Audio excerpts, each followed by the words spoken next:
Almost a year ago, ang sinabi ko sa taong bayan, kailangan malaman ng buong taong bayan ang katotohanan. At nung kami ay pinag-aaralan ng Ombudsman, ng Department of Justice, lahat ng mga aligasyon na dumating dahil sa flood control, maraming nagsasabi, bakit wala pang nangyayari? Bakit wala pang nangyayari? Bakit ang tagal ninyo? Namimili lang yata kayo kung sino yung i-prosecute ninyo. Ngayon, nandito na. At dahan-dahan lumalabas na ang katotohanan. At dahan-dahan na. At ang pinakamaganda, kung talagang may kaso, kung sila ba naman ay walang ginawang mali, ay lalabas naman yan sa pagsusuri ng paghusga.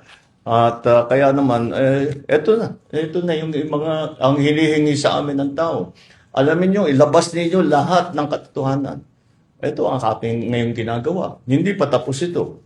Patuloy pa ang investigasyon, patuloy pa ang mga pag-imbestiga at pag-aaral at sa intelligence and information gathering tungkol sa mga iba't ibang aligasyon kung kani-kanino pa.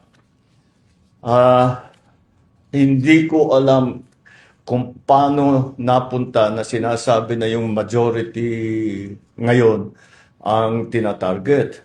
Dahil kung tutusin ninyo, hindi sila majority noon.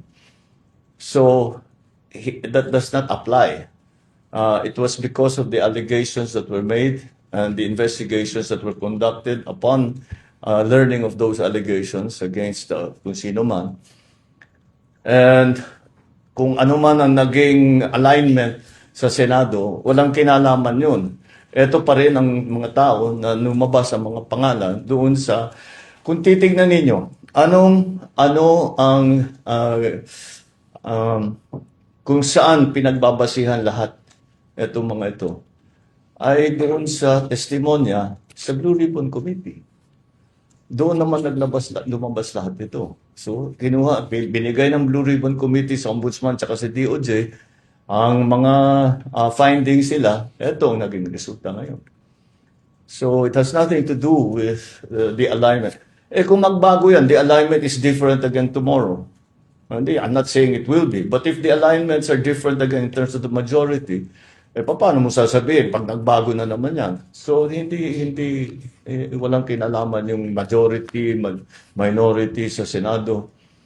Ito ang dahil sa resulta ng mga investigasyon ng Blue Ribbon Committee at ang iba't ibang ahensya ng pamahalaan.